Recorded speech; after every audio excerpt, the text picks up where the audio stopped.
बिस्मिल्लाहिर्रहमानिर्रहीम। अस्सलाम वालेकुम। मैं हुसैन इकबाल हूँ। आप मेरा यूट्यूब चैनल देख रहे हैं। मेरे साथ हैं इब्राहिम अब्बासी साहब। इलेक्शन कमीशन कवर करते हैं, इस्लामाबाद हाई कोर्ट कवर करते हैं।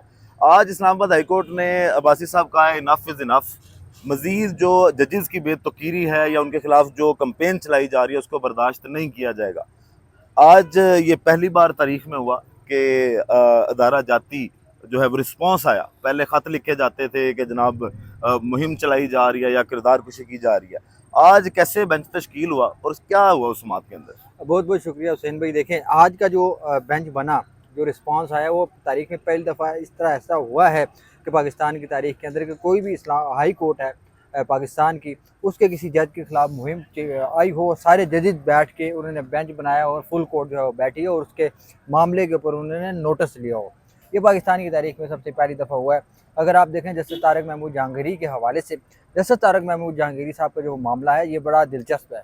वो इस सेंस के इन पहले 6 जजेस में शामिल थे जिन्होंने ख़त लिखा। उसके बाद इलेक्शन ट्रिब्यूनल वाला जो बड़ा संगीन जो है मामला है, ख़ास तौर पे जो कुछ लोग ऐसे हैं, ताकतवर लोग हैं, मुस्लिम लीग नून के जो है लोग हैं, रहनुमा हैं, उनको इनकी जो प्रोसीडिंग है इनसे एक बड़ा इख्तलाफ है, वो भी एक अलग मामला है। उसके बाद एक जुमे के बाद, गुज़िश्ता जो जुमा हुआ उसके बाद एक अलग किस्म की मुहिम जो है वो सोशल मीडिया के ऊपर चली, जिसमें ये कहा गया कि जस्टिस तारक महमूद जहांगीरी साहब जो हैं उनकी डिग्री जो है LLB की वो जाली है, लिहाजा जो इलेक्शन जो सुप्रीम जुडिशल काउंसिल है वो इनके खिलाफ कार्रवाई करे और इनको ओहदे से हटाए। उस सिलसिले में बड़े सीनियर सहाफ़ी जो थे उनकी तरफ से एक कंपेन बाकायदा तौर पर लॉन्च की गई। हर थोड़ी देर के बाद एक ट्वीट आता था, उसके बाद फिर दूसरा कोई शख्स या दूसरा कोई सहाफ़ी ट्वीट कर देता था। ज़्यादातर सहाफ़ी वो इसमें शामिल थे जो कहीं ना कहीं जो है वो प्रॉक्सी का हिस्सा ज़रूर हैं और साथ में जो है वो दूसरे के हाथों यूज़ होते हैं और कॉपी पेस्ट उनके ट्वीट अक्सर देखने को मिलते हैं। आज इस्लामाबाद हाई कोर्ट की जिस वक्त समात का आगाज़ हुआ, उसमें सबसे दिलचस्प चीज़ ये थी कि जिस वक्त चीफ जस्टिस की जानिब से एडिशनल अटॉर्नी जनरल और प्रोसिक्यूटर जनरल को रोस्टरों पे बुलाया गया और एडिशनल अटॉर्नी जनरल को कहा गया कि अब इनफ, अब अदालत के मामलात को में मज़ीद मुदाखलत हम बर्दाश्त नहीं करेंगे। जो भी इस मामले के अंदर इस प्रॉक्सी का हिस्सा हैं उनको हम जो है वो अडाला जेल तक पहुँचाएंगे, उनको कैफियत करदार तक जो है अदालत पहुँचाएगी। और साथ में उन्होंने कहा कि हम किसी को ये नहीं रोकते कि वो जज के खिलाफ एतराज़ ना करे। अगर किसी को कोई एतराज़ है वो सुप्रीम जुडिशल काउंसिल के अंदर अपनी दरख्वास्त लेकर जा सकता है, हम उसको उसके हक़ से बिल्कुल नहीं रोकते। अलबत्ता जजेस के खिलाफ सोशल मीडिया के ऊपर मुहिम चलाना ये नाकाबिले बर्दाश्त है। अगर अब उन्होंने साथ ये भी कहा कि 2 जजेस के पहले भी हमारे पास दरख्वास्तें मौजूद हैं, उनके ऊपर हम जो है समाअत करें। लेकिन सत्तार साहब का जिक्र कर रहे हैं बाबर सत्तार साहब और जस्टिस मोहसिन मोहसिन अख्तर अख्तर कियानी कियानी साहब, साहब। बिल्कुल उनकी जो है दरखास्तें हमारे पास मौजूद हैं, उनके ऊपर जो है वो समाअत जो है वो हो रही है। लेकिन आप लोगों ने उन लोगों ने सबक नहीं सीखा, दोबारा वो इसी तरह कैंपेन पे ऊपर उतर आए। वहाँ पे जस्टिस मियां गुल हसन औरंगज़ेब की जानिब से बड़े सख्त रिमार्क दिए गए। उनकी तरफ से ये कहा गया कि जो अटॉर्नी जनरल हैं उनकी तरफ से कोई जब बात नहीं की गई, इसके ऊपर रिस्पांस नहीं दिया गया। वज़ीर कानून की जानिब से जो आज़म नज़ीर तारड़ हैं उनकी तरफ से कोई रिस्पांस नहीं दिया गया। याद रहे जब चीफ जस्टिस काजी फ़ाई ईसा के खिलाफ इस तरह की बातें हुई थी, लोगों सहाफ़ियों ने ट्वीट्स किए थे, अपनी राय का इजहार किया था। उस वक्त आज़म नज़ीर तारड़ साहब जो थे उन्होंने प्रेस कॉन्फ्रेंसेज की थी, काजी साहब को डिफेंड किया था। उसी के मामले के बाद जो है फायर वाल जो है बनाई गई, ये सारा मामला हुआ। लेकिन इन जजेस के हवाले से फायर वाल भी जो है वो काम नहीं कर रही। प्रॉक्सी जितनी भी हैं वो इस्तेमाल हो रही हैं जजेस के खिलाफ। और साथ में जो सोशल मीडिया के ऊपर मुहिम चली, इसके ऊपर उन्होंने कहा, जैसे मियां गुल हसन औरंगज़ेब की जानिब से कहा गया, अटॉर्नी जनरल साहब भी खामोश रहे, वज़ीर कानून साहब भी खामोश रहे। हमें यह तासर मिल रहा है जिस तरह हुकूमत इसके सारे मामले के अंदर जो है वो मुलव्वस है, जिसके ऊपर justice chief justice Islamabad high court थे उनकी तरफ से ये कहा गया कि अब जो जिन लोगों ने ये सारा मुहिम का आगाज़ किया है, जो इसकी बैकबोन है या जिनको आलाकार हैं, उनको हम जो है वो अडयाला जेल में भेजेंगे। गर्मियों की छुट्टियां जो है वो अडयाला जेल में गुजारेंगे। एडिशनल अटॉर्नी जनरल साहब की जानिब से कहा गया कि हमारी जो डायरेक्शन हमें अदालत की तरफ से नहीं दी गई, क्योंकि 2 केसेस जो है अदालत के पास मौजूद हैं, जिसके ऊपर चीफ जस्टिस ने कहा कि हुकूमत के जो अदारे हैं उनका क्या काम है, उनकी जिम्मेदारी है जो इनको प्रोटेक्ट करें, जिसमें PT है, पेमरा है और साथ में जो FIA है, इनकी जिम्मेदारी बनती थी हुकूमत की जानिब से, क्योंकि आप रिप्रेजेंटेटिव हैं, आपने आके अदालत के सामने जवाब देना है। फिर उनके जानिब से जो है नोटिस जो है जारी किए गए, जिसमें DG FIA हैं, PTA को नोटिस किया गया और साथ में पेमरा को नोटिस किया गया। फिर 3 जो है सहाफ़ी हैं जो इस कैंपेन का हिस्सा थे, जिसमें जो है वो गरीदा फारूकी साहिबा शामिल हैं, सीनियर जर्नलिस्ट हैं, आप जानते हैं असर अयूब साहब शामिल हैं, जिनको रावी कहा जाता है, रावी के नाम से मशहूर हैं।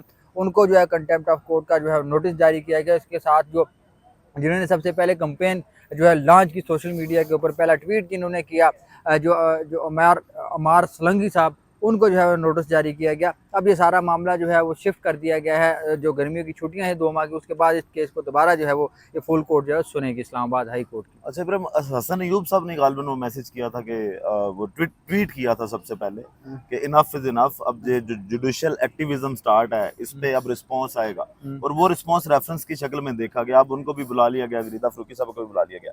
अब ये रेफरेंसेस आए तारिक महमूद जहांगीरी साहब पे कि प्रेशर डाला जाए कि इस्लामाबाद के जो 3 हल्के खतरे में दिखाई दे रहे हैं उन पे जरा हाथ जो है वो हल्का रखा जाए। आज उस केस की भी सुनवाई थी।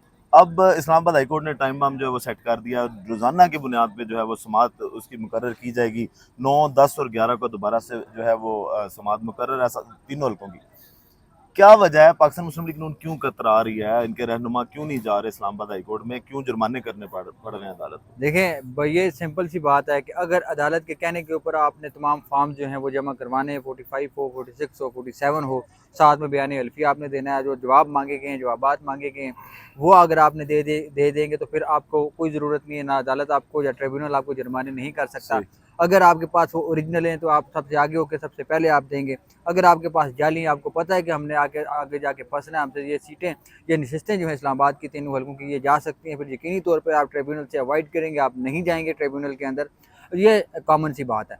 और दूसरी चीज़ ये है कि आज जो सबसे बड़ी अहम जो मामला हुआ है, जो जस्टिस तारिक महमूद जहांगीरी साहब की तरफ से पहले कर देना चाहिए था, उसके ऊपर आज जो है वो समाअत का आगाज़ किया गया। जैसे तारिक महमूद जहांगीरी साहब की तरफ से ये कहा गया वकला को कि आप जो इलेक्शन एक्ट है उसको पढ़ें, इलेक्शन रूल्स को पढ़ें, इलेक्शन ट्रिब्यूनल के जो कवानीन हैं उनको पढ़ें कि वो किस तरीके से रेगुलेट करता है इलेक्शन ट्रिब्यूनल को, इलेक्शन एक्ट, और क्या क्या हदायत हैं उसके अंदर, और क्या क्या बुनियादी चीज़ें हैं जिसको फॉलो करना होगा इलेक्शन ट्रिब्यूनल की जानिब से। वो सेक्शन जो है वो 140 से लेकर 144 तक, ये 3-4 जो सेक्शन थे बुनियादी तौर पर, ये वहाँ पे पढ़ेंगे। ये सारे सेक्शन इलेक्शन ट्रिब्यूनल के रेगुलेट करते हैं और इसे बताते हैं कि इलेक्शन ट्रिब्यूनल ने कितने दिनों में फैसला करना है, कितना जुर्माना करना है, जो और दूसरा जो एफिडेविट है, क्या इलेक्शन ट्रिब्यूनल जो है वो एफिडेविट हासिल कर सकता है उम्मीदवारों से। और साथ में ये भी इन तमाम जो है क्लॉज में था, इन शिकों के अंदर मौजूद था कि जो जीतने वाले कैंडिडेट है अगर वो डिले करते हैं, डिले टैक्टिक्स यूज़ करते हैं, तो इलेक्शन ट्रिब्यूनल के पास उस मतलब क्या जो रिस्पांस है, क्या उसके खिलाफ कार्रवाई कर सकता है, और जो डे बाई डे की इसके ऊपर जो प्रोसीडिंग है उसका भी इसके अंदर जिक्र किया गया। ये सारी जो प्रोसीडिंग थी इसको जिस वक्त पहले बताया गया इलेक्शन ट्रिब्यूनल के प्रोसीजर क्या है, उसके बाद जस्टिस तारिक महमूद जहांगीरी साहब की तरफ से ये कहा गया कि ये जो इलेक्शन एक्ट है मैंने इसके मामले को ऊपर लेके चलना है, ये मेरे लिए रोड मैप है, हमने ये तय करना है कि हमने इसी रोड मैप के ऊपर चलना है, यही मामला हमने लेके आगे चलना है और इस तरीके से चलना है। अगर यहाँ पे किसी को एतराज़ है तो वो बताए। वहाँ पे डॉक्टर तारिक फजल चौधरी साहब के वकील बोले, लेकिन उनके पास जो है वकालतनामा उन्होंने नहीं जमा करवाया हुआ था। वहाँ पे सरजनश की डॉक्टर तारिक साहब जस्टिस तारिक महमूद जहांगीरी साहब की जानिब से उनकी सरजनश की गई। फिर इस तरीके से जो बारी बारी केसेस कॉल हुए। अब जो अंजम वकील खान साहब हैं उनकी तरफ से जो जवाब है वो उनकी तरफ से कहा गया कि हमने दे दिया गया है। अलबत्ता आरओ ने जो है अपना जो जुर्माना था 15,000 वो जमा नहीं करवाया। उसकी वजह ये बताई कि इलेक्शन कमीशन को जो है इसमें नोटिस जो है नहीं किया गया, ना उसमें ब्रेक है। वहाँ पे इलेक्शन कमीशन से कल तक जवाब तलब किया गया है। और साथ में फिर जो शोएब सईद साहब का हल्का है, अली बुखारी साहब का हल्का है, इसमें दोनों हल्कों के अंदर ये हुआ है कि जो उम्मीदवार ने जीतने वाले उनकी तरफ से जवाब नहीं दिया गया था। उनके कहा गया कि जो 30 मई को आखिरी फैसला आया था, 6 जून को जो है वो जमा करवाना था जवाब। 6 जून से लेकर 8-9 जून तक जो है वो जजिस इस्लामाबाद हाई कोर्ट के वो गिलगित बल्तिस्तान में मौजूद थे, जिसकी वजह से जवाब नहीं दिया गया। उनकी तरफ से ये मौक़िफ़ अपनाया गया वकला की तरफ से कि आप जज साहब छुट्टी पे थे, जिसकी वजह से हमने जवाब जमा नहीं करवाया। उसके बाद 10 तारीख को इलेक्शन ट्रिब्यूनल जो है डी फंक्शन हो गया। 14 दिन के बाद जो है वो 24 जून को दोबारा जो है वो फंक्शन इसको इस्लामाबाद हाई कोर्ट की जानब से दोबारा इनको इख्तियार दिए गए जैसे तारिक महमूद जहांगीरी को। उसके बाद ये पहली समाअत थी। आज में भी वही अभी तक उनका जवाब जमा नहीं करवाए गए थे। उनको 20-20 हज़ार रुपया डॉक्टर तारिक फजल चौधरी साहब को हुआ, 20 हज़ार रुपया जो है वो राजा खुर्रम नवाज साहब को हो। साथ में उनको ये कहा गया है कि 3 दिन के अंदर आपने जो जुर्माना जमा करवा के रसीदें जो हैं वो अदालत के सामने या ट्रिब्यूनल के सामने रखनी है।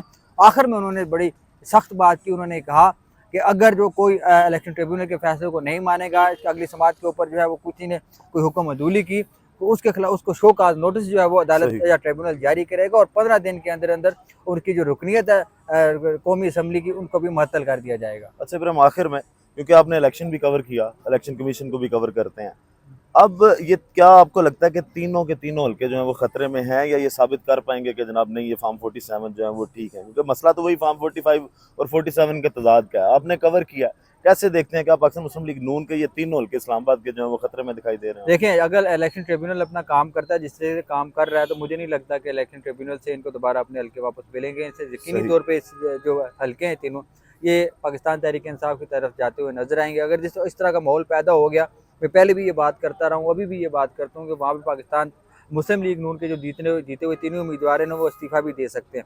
और दूसरी चीज़ है, अगर ये रिटर्न तौर पे जो है वो एतराज़ात उठा देते हैं जैसे तारिक महमूद जहांगीरी साहब के ऊपर, जैसे तारिक महमूद जहांगीरी साहब इनको वक्त देंगे और इनसे दलाइल तलब करेंगे कि किस सही। बुनियाद के ऊपर मुझे इस बेंच से जो है वो अलग होना चाहिए, क्योंकि ये एक असूल तय हो चुका है, जिस जज के ऊपर आप एतराज़ करेंगे उसी के सामने आपकी दरख्वास्त लगेगी और उसी को आपने सबूत देने होंगे, बताना होगा कि किस बुनियाद के ऊपर जो है वो वाला जज जो है वो आपके लिए बेहतर नहीं, आपको इंसाफ फराहम नहीं कर सकता।